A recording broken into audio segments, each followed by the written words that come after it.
Welcome everyone. Today we have a very special guest who's delivering this morning's presentation, Professor Georges Fakhri. Georges is the director of the Gordon Center for Medical Imaging at Massachusetts General Hospital in Boston. He's also the co-director of the Division for Nuclear Medicine and Molecular Imaging in research at MGH. And he's the Alpert Professor of Radiology at Harvard Medical School. So Georges' area of expertise covers many areas, including quantitative methods in PET-CT and SPECT-CT, image generation and clinical task-based image assessment, PET-CT and SPECT instrumentation, monitoring radiotherapy with PET, pharmacokinetic modelling of physiological processes, and quantitative simultaneous PET-MR, which is the subject of his talk this morning. So I just want to say and add on a little bit of a few words here. I had the pleasure of visiting Georges' lab last year for a very brief period whilst on sabbatical. He's got a very large group there, very research active, and some of the projects that he's doing there are really cutting edge. So his talk this morning will touch on simultaneous PET-MR in the clinical setting. This is a very topical topic area for us as we look forward to having this type of multimodal imaging capability at Sydney in the very near future. So Georges, thank you very much for joining us this morning and for giving us your insights into this fascinating topic. Thanks. My pleasure. Thank you for the kind introduction.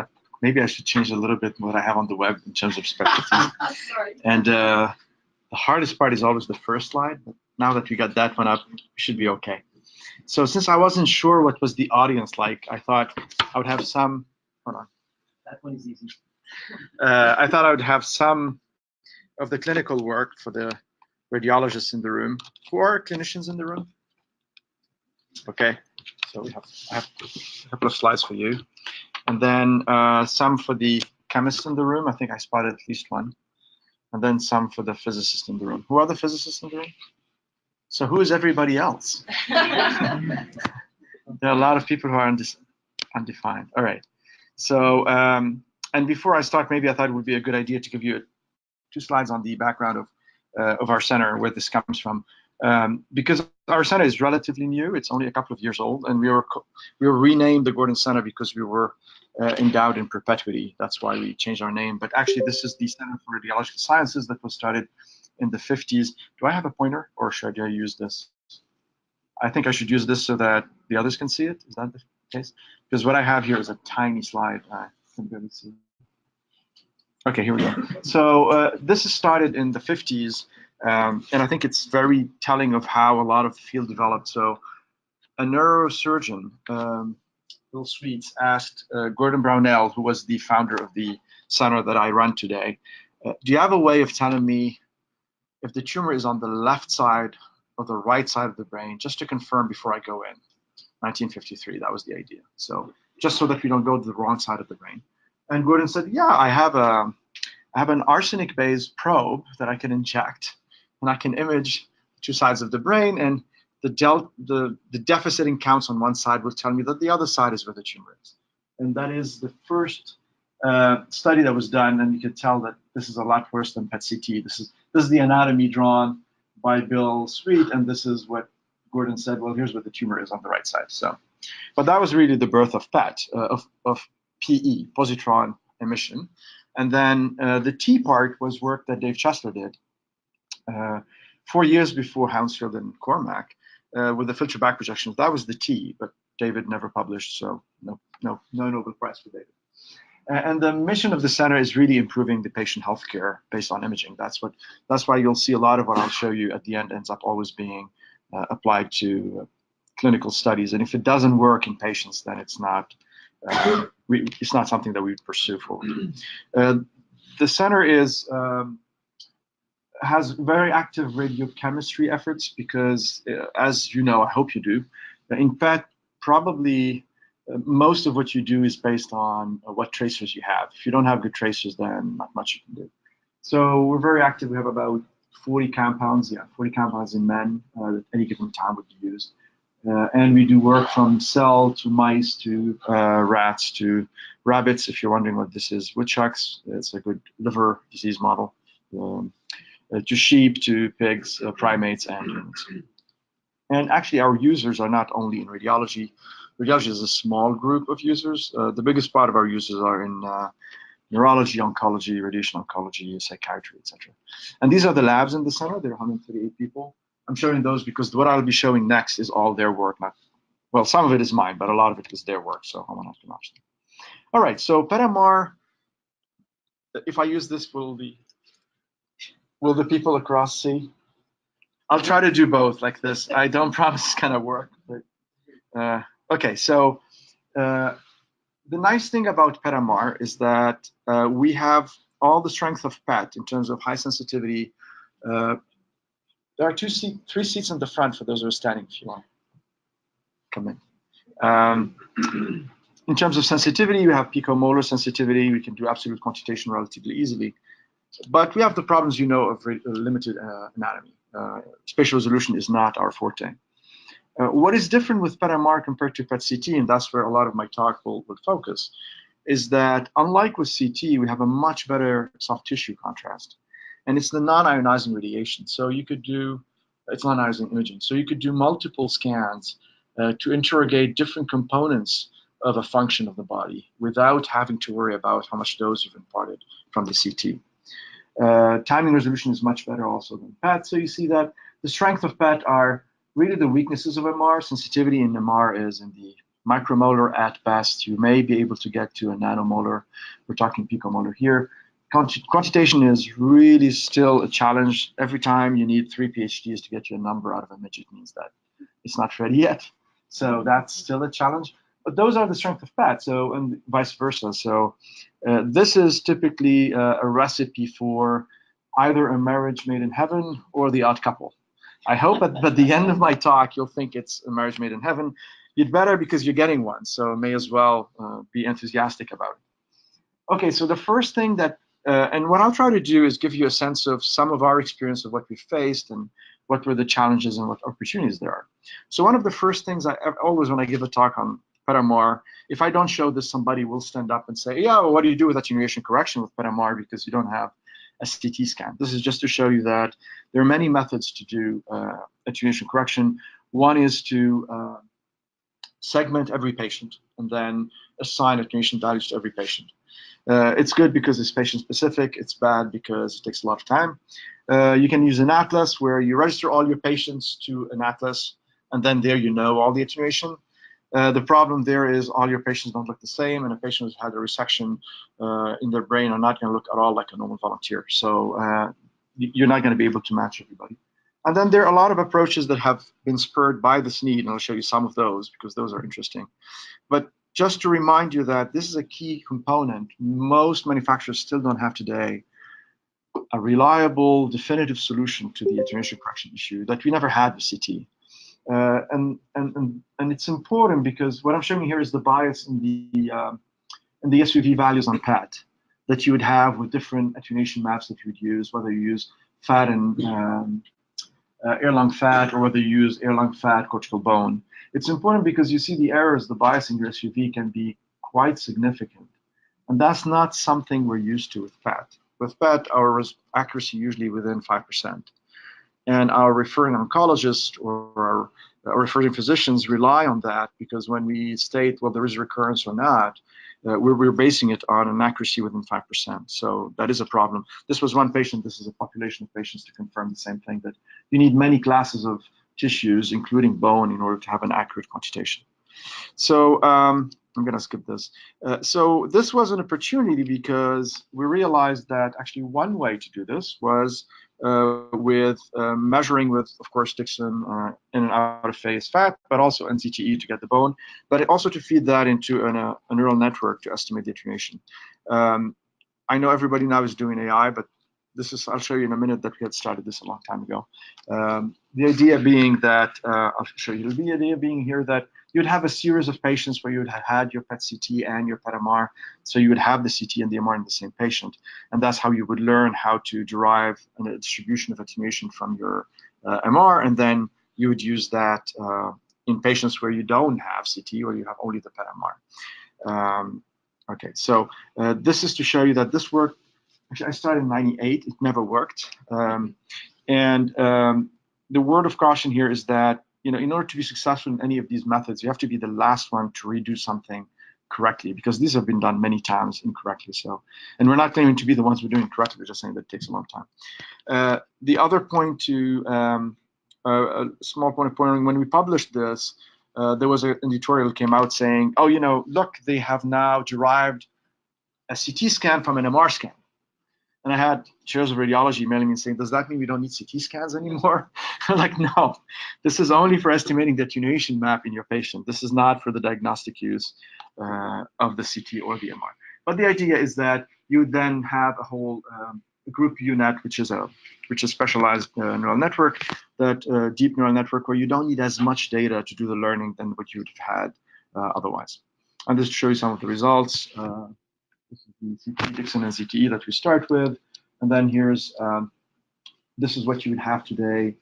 Still on any of the PET-MR scanners, clinically, that's what you would get.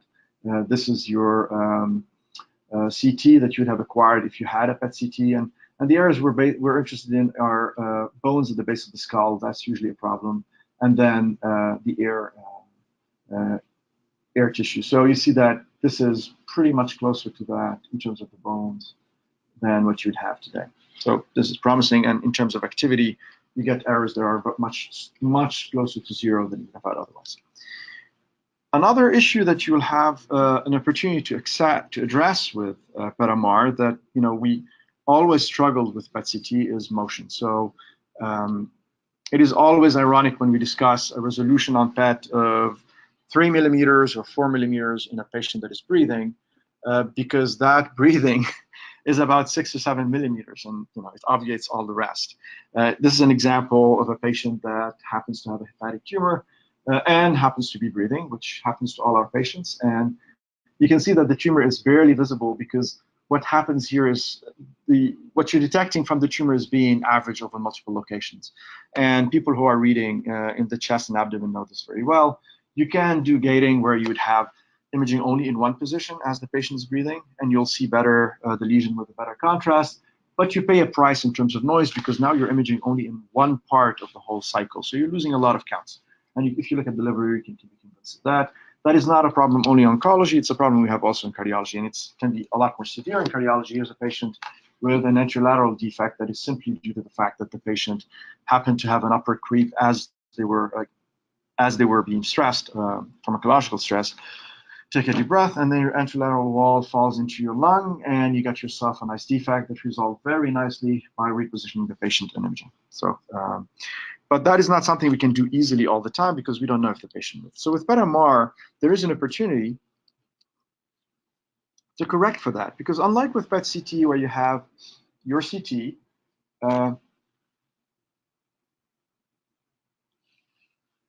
you take a deep breath, Mr. Jones, and you go through your CT, and then you're out, and then you go back and position by position you do your PET. With PET-MR, you're requiring at all times simultaneously your PET and your MR. So if your patient is breathing, you're capturing this on both the PET and the MR. There's no reason why you wouldn't use that information. It's very early in the morning, and it's late at night for me, so I'm not going to go through all of the equations. But what I want to show you here is one point that is important even for the physicians. Don't close your eyes. And that is that what we usually do with PET is we have a system matrix that links our emission to what we're reconstructing. And it's a static relationship. Once you start taking into account that a patient is breathing, that matrix becomes many, many matrices. And that means the attenuation is changing over time, and you have to take account of that. And the sensitivity is changing over time, and you have to take account of that. And so instead of having one attenuation map, you'll have many attenuation maps. And that makes a lot more complications in terms of the reconstruction, but in terms of the clinical value, you'll see that it's pretty valuable. So this is one of the first studies I'm showing you. You'll see in a minute why it's a primate, not a human, where what you're requiring is the primate that is breathing. And what we're requiring here is a tagged MR, because that would allow us to measure very accurately the deformations of soft tissues that otherwise are not very easy to measure motion in. And here is that primate happens to have two lesions that we're interested in, and this is your typical PET-CT. This is your gated PET-CT like we saw earlier, so you see much better your lesions, but you pay a price in terms of the noise, nothing new here. This is your PET-MR, where now what we've done is we've measured continuously the motion, and we brought all of those events back to one position. So you see, I hope, even in the back, that there's a better contrast here than what you had in PET-CT or in similar to what you've had in gating, but with no price in terms of noise. This is very similar to this. If you don't believe me, this is the gated study, but with 6 times longer time of acquisition. So we've had the animal consent to stay much longer, and now you're acquiring 4 times that are unacceptable clinically, but you see that at those times, 6 times longer, you get about the same as the PET-MR. And this is something we're using now clinically. This is a patient. This is a patient with 2 hepatic tumors that is being scanned, and this is the true FISP that we're doing clinically. So now there's nothing here we're doing on the MR side that is specific to the PET. And I'll come back to that in a minute because that's important. But what is important also is that this is the PET-CT, and this is the PET-MR with motion and resolution recovery of that same tumor. So this is not just a prettier image. What is interesting here is that you have a hypoxic core that you wouldn't see here. So in terms of treatment, those are not born equal. If you're doing dose painting, you're going to have a higher dose at the core of the tumor. If you're doing any other treatment, you're going to have. It's very important to understand that you have a hypoxic core as opposed to a normal looking lesion. So this is not just about a prettier image; it's a much more useful image. So I said a minute ago that it is important not to do too much for the PET on a PET-MR. That's one thing you can benefit from since you're having a new scanner. The early adopters failed in 2 ways. Those who were coming from PET thought that, great, I got myself an MR now to improve my PET image quality. And to those I say that the PET is worth $1.5 million and US dollars, and the MR is worth $3 million. Even my kid, who's 6 years old, if I tell him that you're going to use a $3 million to improve a $1 million, they'll say, crazy, this is way too expensive. And the other way around, on the MR side, a lot of us thought, oh, great, I got myself another contrast agent. Like all the other contrasts, it spells with 3 words, 3 letters, FDG, but it's a contrast for MR, and that's not true either. So we want to use the PET-MR in a way that is good both for PET and MR in terms of what we're trying to understand. And for that, one thing we need to do is not to take too much time from the MR acquisition for PET. So for the motion, for example, what we have designed was a model where you acquire the motion of the patient initially. This is about 3 minutes, where you have a sequence specifically for acquiring the motion. And then you have also either navigators, which are a single pencil beam that getting you where the position of the diaphragm is, or you get yourself bellows or an outside infrared that is telling you where the patient is. From those 2 being acquired together, the MR and the bellows or the pencil beam, you can link now the motion field to the trace you're measuring outside the patient. And then the rest of the time, you just acquire whatever you're acquiring on your MR. If you're doing a pencil beam navigator, you just intersperse that with your MR sequences. If you're doing your bellow, you acquire that while you're acquiring a patient. You're not spending time measuring motion for PET during the MR acquisition, but you are acquiring PET now throughout the motion. And that's very important because in PET-CT, PET is the slow modality. We need 3-4 minutes per bed position. In CT, we don't need any time. Basically, it's 1 minute for the whole body. In PET-MR, MR is the slow modality. If I told you, I need to scan a patient with 1 minute per bed in MR, if you're an MR person, you're going to say, what are you going to do in 1 minute? There's not much you can do. So we need at least 10 minutes, 8 minutes per bed position, which is plenty of time for PET to improve image quality if we could use it while correcting for motion. So that's a big plus. So I thought I would start with cancer and show you first some clinical applications and then some of the less clinical, more clinical research where we're going with this to give you a sense of what areas can be useful in PET-MR. So the first one, this is one that is related to what we just talked about for motion. This is the luck of the beginner. If there's one thing I would wish you when you have your PET-MR is to be lucky, because if you start with a couple of cases, there are ones that are of interest to an oncologist, you got yourself a champion who's going to defend you. So this is one of a 66-year-old female who had a known tumor. that was visible on PET, MR, and CT. We had it all, and that we knew that. What we didn't know is on the PET CT that we had scanned right before doing the PET MR, because the initial protocol was any patient who had a PET CT could come and have a PET MR afterwards. Well, there was nothing here. But on the MR afterwards, we realized that there were 2 lesions that had delayed gato enhancement in this aovist on MR. And on PET, if I put a gun to your head, I don't think you would say there's something there. So the question was, is this simply because the patient is moving, or is it not visible on MR? On PET is too small. It was biopsied, and it was found to be cholangiocarcinoma. So this clearly, from the get-go, was a case where we realized, oh, well, there is a value in looking at the liver, and the liver is a bear. It's one of the big areas you would look with MR that you wouldn't have as much contrast with PET, with CT. So that was one. This is something we didn't see often, but it's worth noting. Another area of strength for MR is assessment of fat content in tumors and bone. So here's one, for example, where the acetabular tumor, there are 2 tumors on PET. The pelvic lymph node was visible as well as on diffusion-weighted MR. We do diffusion-weighted MR almost in all oncology patients. But if you look at the right acetabular lesion that is quite visible on the diffusion-weighted MR, it is not on PET. So there is added value, especially in terms of comfort in reporting, that you see something now you're a lot more comfortable in reporting. Here's another example, also valuable, same theme of looking at the fat content. And in this case, we're trying to figure out if this was a myelopoma or an adrenal mass that was actually a metastasis from a lymphoma, I think. Oh, no, it was a lung cancer. A lung cancer, and the question was, those adrenal masses, are they a metastasis or are they myelopoma? And you can see that on the out-of-phase Dixon, there was no drop in signal, so there was no fat in there, and unfortunately, that's not myelopoma. And one last clinical example to show you one more case where soft tissue contrast plays a big role, thanks to the MR part. This is a young patient who was in childbearing age and in her menstrual phase. So she had a known melanoma. The question was, there was a new finding here, and what was that? Was that an ovary, or was that a metastasis? And CT doesn't help you. I hope there are some radiologists in the room. CT here doesn't help you much in terms of what is this. So the patient went on for PET MR right after, and you can see clearly that, unfortunately, this is the ovary, and this is no ovary, this is a metastasis. So soft tissue contrast is very valuable in this case. The area of interest to us, and this is where we're going more now into the researchy clinical. And I think you'll see throughout the slides that we'll go always from the clinical to researchy clinical to researchy, less clinical as you go forward.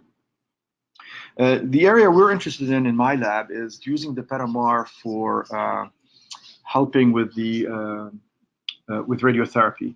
The reason is twofold. One, because MR is getting more and more of a role in treatment planning. 2, because PET can reduce quite a bit the areas of the gross target volume that are being defined, and can assess much better response to treatment. So those are 2 areas where you could have quite a bit of gain if you had a PET MR compared to a PET alone or an MR alone, or a CT. And the example we are working on is sarcomas. For those who don't know sarcomas, these are very nasty cancers of the muscle and chordomas, which can be of the spine, where the treatments are very severe. So we're doing a 3.5 centimeter axial and a longitudinal 1.5 centimeter radial. So all of this would be treated, and then usually the normal workout is that the patient then will have resective surgery after treatment. It takes about a year for patients to walk for this kind of tumor, for example, after surgery. So about 30% of them will refuse to have surgery. In those who refuse to have surgery, about 30% then will have recurrence. So 2 questions we wanted to answer here is, 1, can we reduce the treatment planning based on the PET as opposed to the MR alone? And 2, can we tell if there's recurrence or not? And the answer you'll see is yes to both, so that's interesting. So first, can we reduce the volume? This is your T2-weighted MR. All of this is the treatment plan. All of this is enhancing, so this is going to be included in the treatment plan. If you look on the PET, you'll see that this is the area that, even if you're not a radiologist, you can see that green and red is hot, and then blue means cold and white. So this is where I would treat. But of course, if I tell you, this is where I think the PET signal is, you should treat only this. Say, would you, if you were the person, would you accept to treat only there? And I wouldn't. I would say, no, treat everything, because I don't know. So we don't have the confirmation. So the idea was to have a confirmation from pathology for every single one of those cases. And you'll see in a minute the challenges for that. But here's an example just to show you here off the bat that this is the tumor right there, which is here, confirmed by pathology. So at least PET is telling you reliably, for now, we hope, where the tumor is. The second question, remember, was, well, after treatment now, can you tell me if there's recurrence? Because then patients who refuse to have surgery can be followed, and then we wouldn't have to have them come 2 years later to only discover they got metastatic disease. And the answer is yes. So here's a case where actually we had followed the patient for a while, and there was uptake here. And the question is, what is this? I'll show you this better here. This is the contralateral side that is healthy. This is the tumor. And this is the newfound signal that we don't know if it's a tumor or recurrence. Now, FDG is no use for you now because that can be either inflammation or it can be a recurrent tumor. But FDG is good for you in terms of telling you where to look, because now you can look at MR spectroscopy and see that in the area where the tumor was, the cholinergic creatinine ratio is abnormal, which is what you expect. In the normal contralateral side, it is about 1, which is normal, which is what you expect. And then in the questionable area, it is normal. And actually following that patient, it resolved, and that was just inflammation. So that's very attractive. The difficulty to do this, though, in order to be able to say, in every voxel in your image, this is tumor, and that's what I see on pathology, this is a lot easier said than done. Because once you take your tumor out, it's going to collapse, it's flimsy, and you're going to have to cut it. You're going to have to pay a lot of money to your pathologist and whatever bribe you can do to have them cut this, because they usually do only 1 or 2 slides. They don't do the whole tumor. They do a couple of samples in the normal tissue, in the necrotic part of the tumor, and the margin, that's it. So we realized that we're going to have to come up with a way of cutting these lesions that will be reliable. So every lesion now is taken out. Prior to surgery, we would have a 3D printing that costs about $7. It's very cheap. I was shocked by how cheap this is.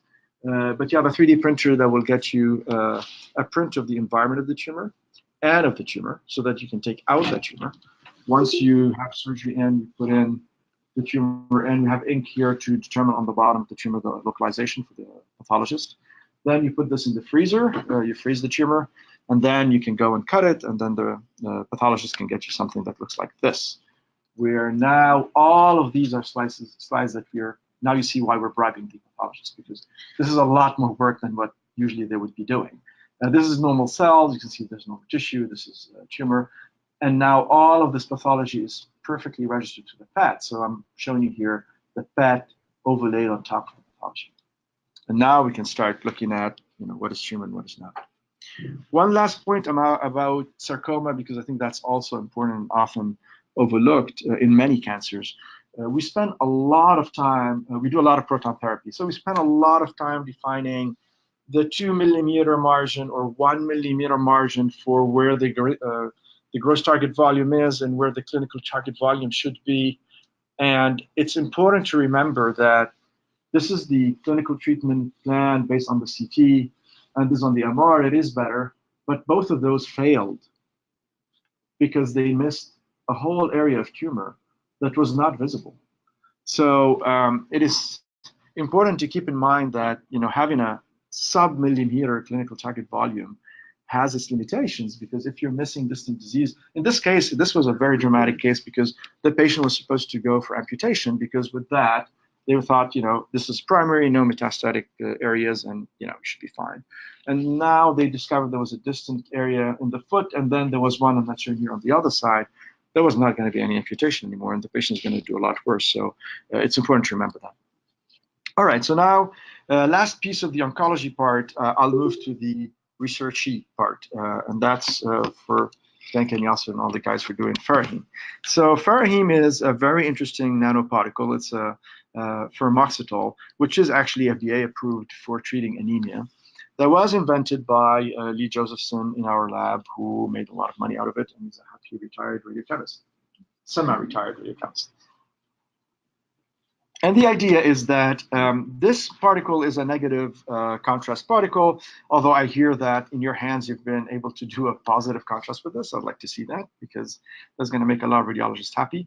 The reason it's going to make a lot of radiologists happy is because in radiology we do not like negative contrast. Looking at dark things in an image is hard. We like to look at bright things, like everywhere in life. So, but the idea being is that you inject this, it goes through the lymphatics, and then it's going to go. It's going to follow where tumors could have gone into central lymph nodes, and into to determine what kind of lymph invasion has been by the tumor. So it's very good for lymphatic assessment in cancer. The problem is, as I said, it's a negative contrast, and you don't have a lot of time. Once you've injected this, you're going to have to image within, the next couple of minutes, not in a couple of hours. So the idea was, well, is there a way we could make this easier for us if we're doing PET-MR? And the answer is yes. Actually, you can. Oh, one more thing. There are hundreds. I'm showing here some, but there are literally hundreds of clinical trials looking at this right now, not only in oncology, but also in diabetes, and in infarction, and in inflammation, and all sort of areas. So we thought that there was a very easy way. The chemists in the room are going to laugh, but this is nevertheless labeling. Actually, you can label farahim with many metals. In our case, we looked at zirconium, and I think you're looking at copper, simply by heating them. So it's heat-induced rate labeling. It's very efficient. Once it's in the core, it does not leave the core.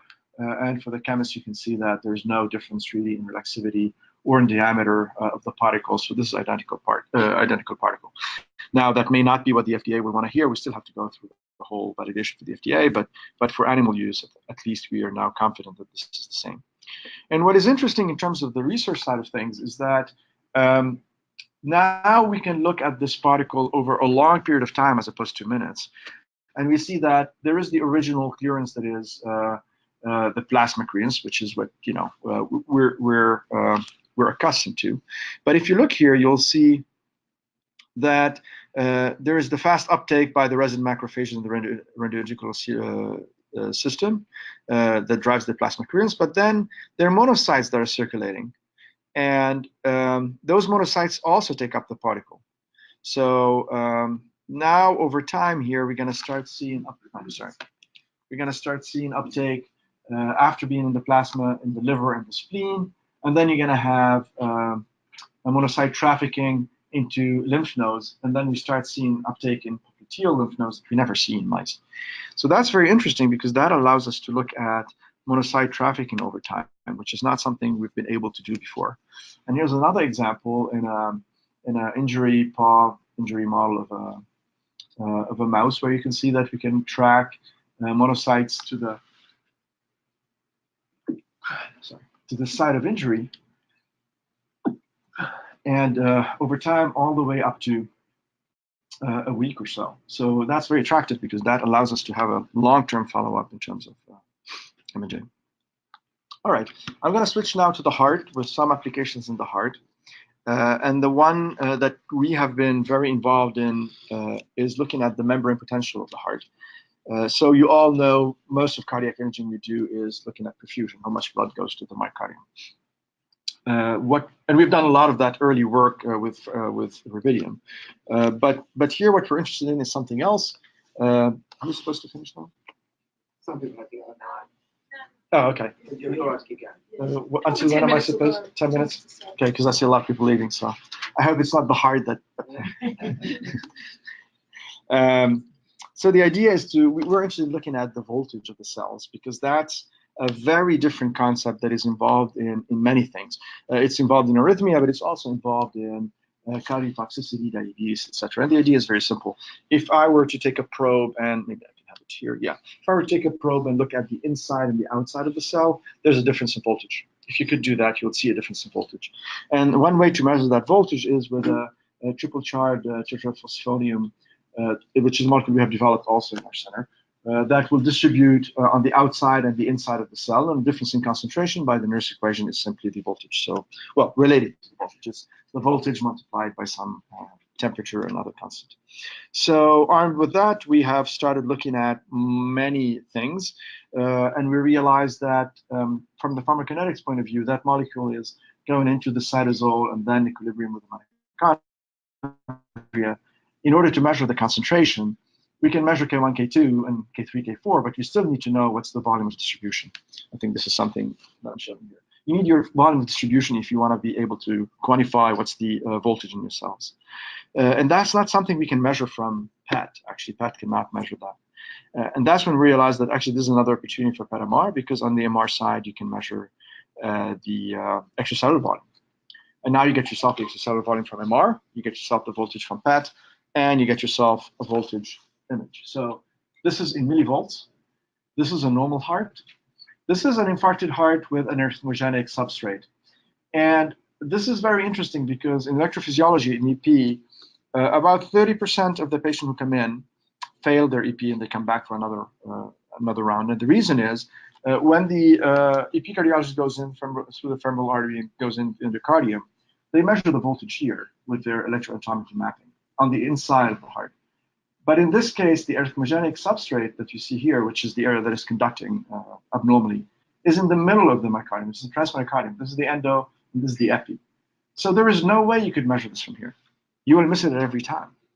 So the nice thing about this is that it gives you a 3D map of where are the arrhythmogenic substrates before you go for the EP lab. So it would allow you to know where to concentrate and where to go through tissue to ablation in the transmyocardium, which right now we don't do. So right now we've started a clinical trial with this. Actually, we've done 18 subjects so far on that topic. So maybe I'll stop here because the last part is the brain, but that's going to be another long period, unless people are interested in the brain. I'm interested.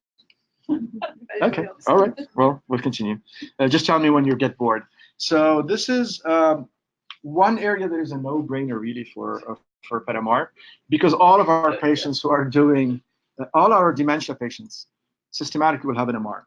Everybody who's having a brain PET, they have an MR. So one of the areas that I've used in the financial plan to convince the hospital for installing a PET-MR in the main campus now is that we will save time on the MR time. And that's, I don't know in here, but in our hospital, the waiting list for MR is very long. So anytime you can tell the hospital you're going to save MR slots, you're going to be a hero and they'll give you the money you need. So you may want to use that.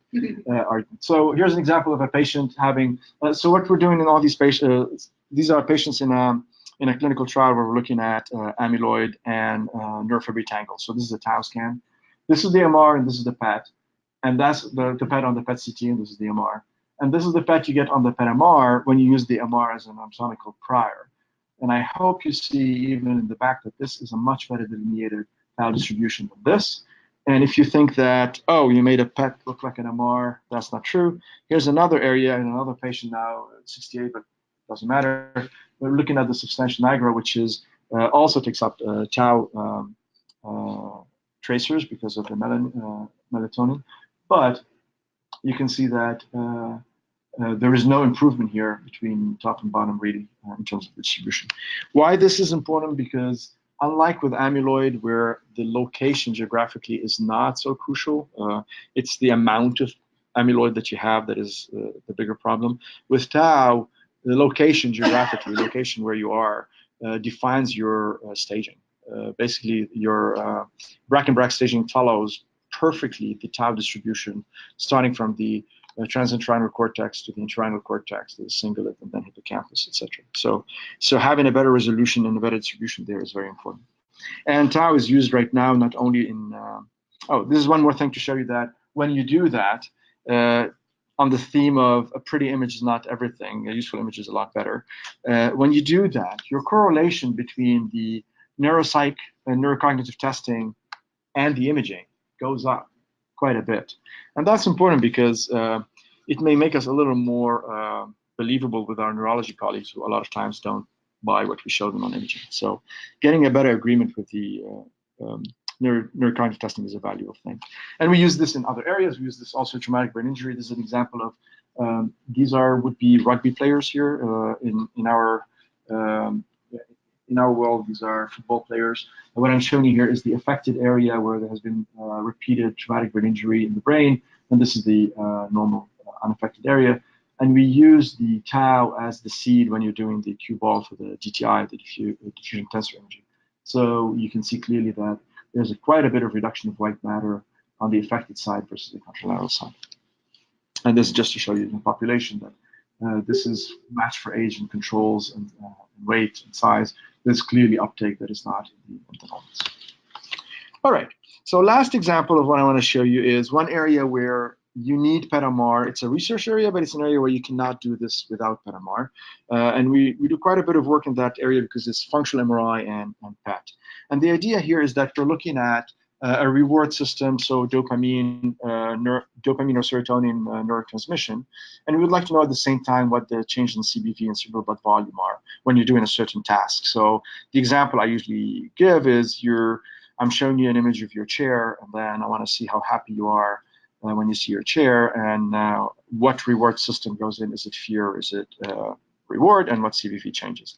And if I were to show you this on in an MR scanner and then show you that the next day in a PET scanner to get the reward from the PET and the CBV from MR, it wouldn't work because the next day you're not going to be as scared or as happy or as excited to see the same image. So we need to have both of those at the same time. But once you are happy or scared or fill the blank, depending on who you're looking at, you're going to have release of endogenous dopamine that is going to compete with the dopamine you've injected, the D2, D3 receptor, let's say the raclopride. So you see that once you have that endogenous dopamine that is released, it's going to compete with the radioactive dopamine that is sitting on that receptor, and it's going to kick some of it out. So you'll have a loss in signal on the PET. And that's what we see here. So this is imaging neurotransmission in real time as it is happening for a reward. And you can use this for anything you like. And in parallel, what we do is we do the CBV, looking at CBV or BOLD if you prefer, to look at what's the change in blood flow or blood volume that is happening at the same time. Because that would allow us then to determine if this is an agonist or an antagonist at the same time as what's the reward system. I'm going to go to the next one because that's a better place to see. So this is so it may sound like an interesting thing to know, to be able to scan all employees and see what they think of the chair. But a much more important application in this case is we were interested in a compound that had been developed. It's a drug that had been developed by a pharmaceutical company, I won't name it, that failed after $150 million of clinical trials, phase 2. And it wasn't clear why it failed, because initially it was promising and then it failed, and it was supposed to be for depression. And so we looked at, well, what was the reward signature of that drug? And you can see that it's very interesting. At low levels, so this all is done in primates, obviously, because there we can control what's the level of dopamine measured. So at low levels of dopamine baseline, the drug did act. This is the MR. Did act as a partial as an antagonist. That's what we right as a partial agonist, and that's what we were hoping for. But at high levels of dopamine, it worked as it worked as an antagonist. It worked as a partial agonist, and you can see this here on the now receptor side. On the receptor side, this is the low level of dopamine, and this is at high levels of dopamine, where now you're acting as a partial agonist. So that means that antagonist behavior you were hoping from your drug depends on the concentration of dopamine in the brain. In a patient that has a low level of dopamine, it will work well. In a patient that has a high level of dopamine, not only it wouldn't work well, it would work the opposite way. And that is not at all something that was thought about from the pharmaceutical company was developing the drug. It was supposed to work for everybody. And it gives a very nice window into what you could be doing in terms of designing drugs and what their signature is in terms of dopamine. All right, so I think that's it. Thank you for sticking around. I can take any questions you may have. And thank you again for the invite. Thank you very much, George. Who'd like to start off with questions or comments?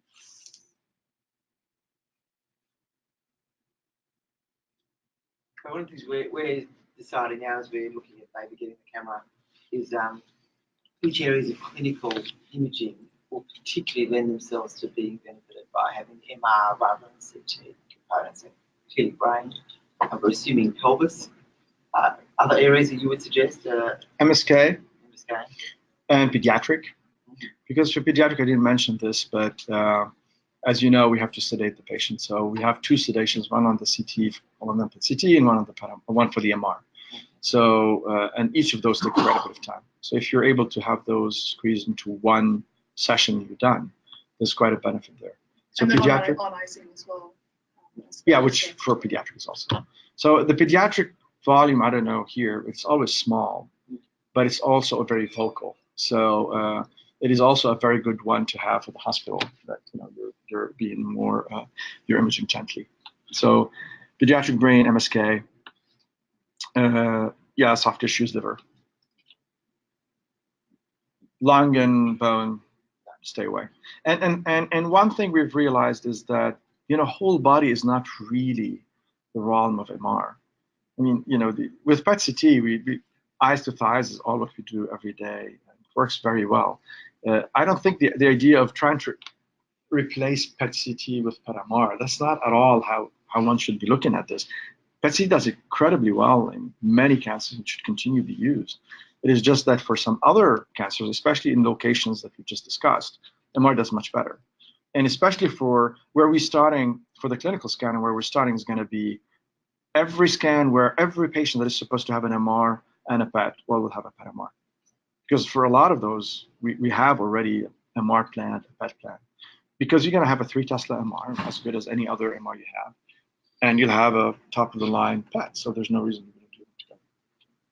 Then you do a full MR range of sequences in that situation. Yes, for those body positions, yes. Mm-hmm. So what a lot of other sites who are doing whole-body experience now in the field is that you will do a certain number of sequences everywhere, and then you'll go full-blown in the area of suspicion, then you do everything else. So it will take longer, but it takes less time than if you had your MR done and your PET done. And I don't know about reimbursement in Australia, but it is for sure better than in the US. And in the US, now there's no problem reimbursement for an MR scan and a PET scan on a PET-MR. Because this is not like your PET-CT where you're doing a attenuation correction CT. That's you can't bill for that. That's not a diagnostic CT. On the MR side, this is a full-blown diagnostic MR. So.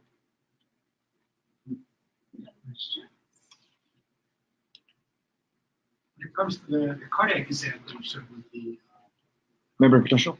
The membrane potential maps. And I understand it correctly that it required the input of the myocardial cellular volume in order to calculate the membrane potential. That's right. You need that from MR. Yeah. But, that's T1 mapping from MR. Yeah. But that would give you the ECV. Correct. Which is sort of scar. Correct. But that's not enough. So how is the membrane potential giving more information than the scar? Right. So what the ECV is telling you, let's take in the case of arrhythmia, it's telling you here's where the scar is. Right. But what we're looking at here, the area I showed you in the middle of the myocardium was not scar actually. That the ECV gives you the area of the scar, and the membrane potential is telling you the areas within the scar that are active. And that is quantitative, meaning minus 180, literally minus 180 MeV, minus 170 MeV is normal. Minus 80 is abnormal, and you have the range in between. So you're using both, and actually it's a very good point. I should have mentioned that. So we're using the extracellular volume in the kinetic model to measure the membrane potential, but now you have it. You can also use it for fibrosis, for example. Measure that as well, because you have it because this is quantitative T1 mapping, not just ECV. This is not just delayed gato enhancement. It's the full T1 mapping. That's in the heart. So there's an incremental. Absolutely. And the heart, as I should have mentioned, that is one of the areas that makes the most sense also for PET-MR, because it's a one-bed position. So you don't have the whole body. And MR does very well in terms of viability with delayed gato enhancement. You don't need FDG. So you would do that perfusion and viability at the same time, which is also an area we're gearing up for. Which applications would be the most useful for cardiac, would you say? So what I showed here was mostly research. On the clinical side, I would say the one area we are very interested in is assessing viability at the same time as the perfusion, so that the patient wouldn't have to come back.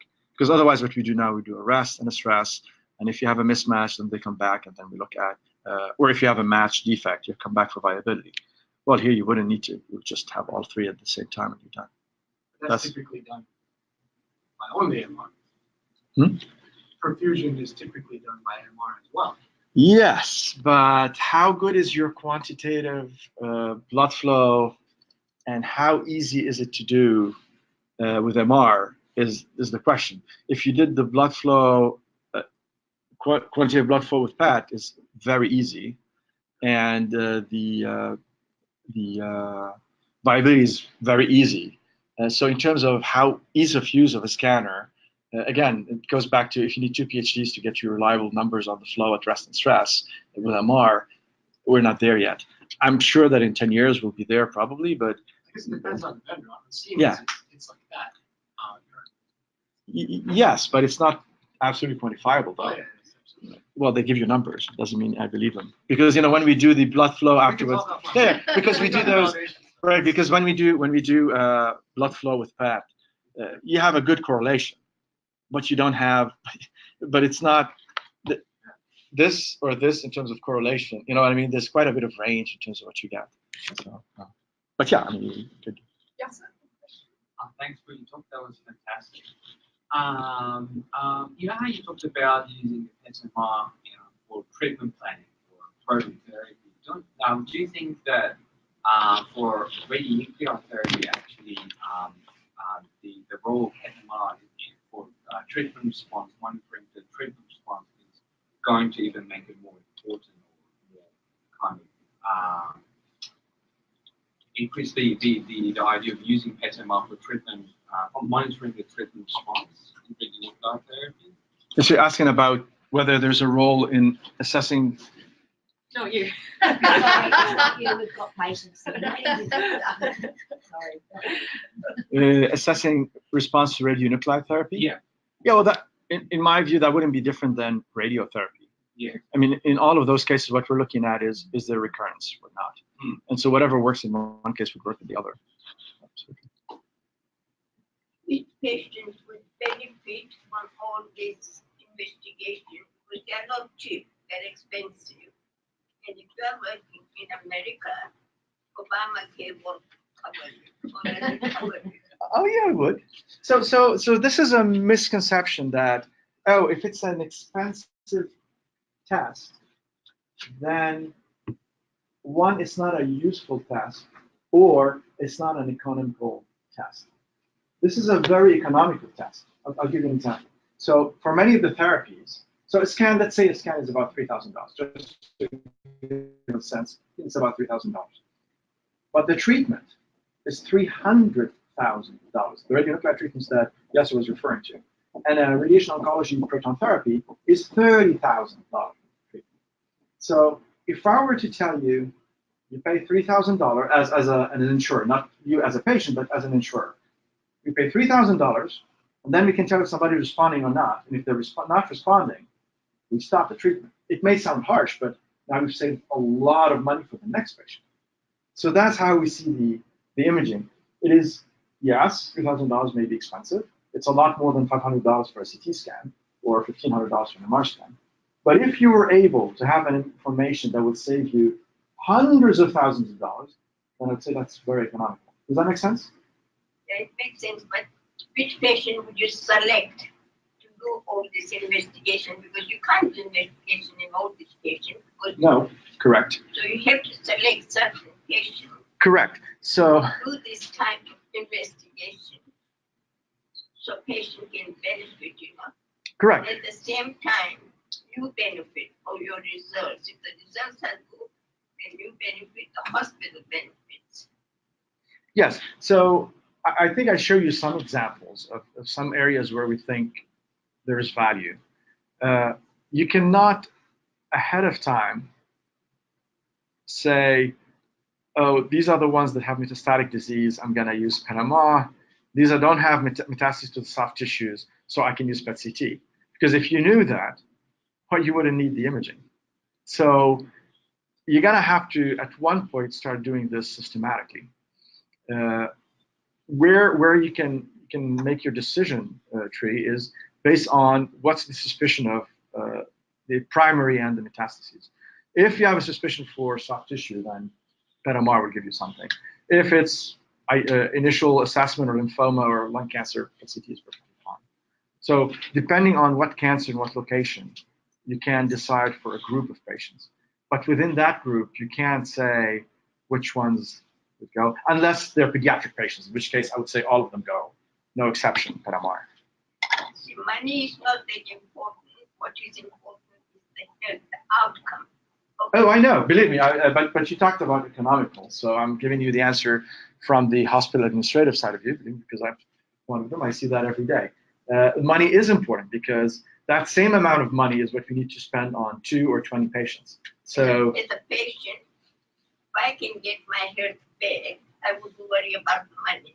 right. Okay. But as a health provider, when you have to manage for millions of people, it is important because there's a very different optic on when we have to decide for millions of people what do we do. If we say, oh, we're going to put everybody into PMR, that would be great, but there would be huge lines of patients waiting, and that's not going to help our case either.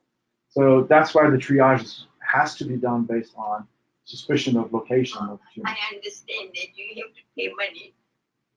So nothing is free in this world. You have to pay for it. Yes. But to pay if I'm going to get my health. Yes. I think we're saying something. Another question? I guess your next research project is going to be how do you do some kind of screening project to determine which patients you throw this technology at? Yeah, I don't like to throw technology at anything. Well, you know. Yeah, like I don't like to have to go. I got myself a hammer, but I'm fine. But no, you are correct. Where we see our role right now is not in treating the masses, the hundreds, but more figuring out which applications are. Because I showed you many applications, but it is not clear that the outcome is going to change for every one of them. Meaning, you could say theoretically, well, it is better to PET-MR if there's liver metastases. But if at the end of the day, the patients that are going through the PET-MR are not living longer than the ones who are going through PET-CT, well, then that's the end of that indication. Because at the end of the day, the outcome is what matters. We don't do outcomes because after 20, 30 patients, it is impossible for me to convince any of our physician or physicists or chemists who are in my center to continue doing something. That's it. They move to something else. And that goes next to the more clinical world of, okay, well, let's do 100 of those and see if there's an outcome. But this has to be, and I think that comes back a little bit to what you were trying to say earlier. It goes back to the outcome. At the end of the day, if there's no difference in outcome, I guess the next thing will be a collaboration between Harvard Business School. Oh no! Oh no! We cannot afford them. They're way too expensive. We're poor doctors. They're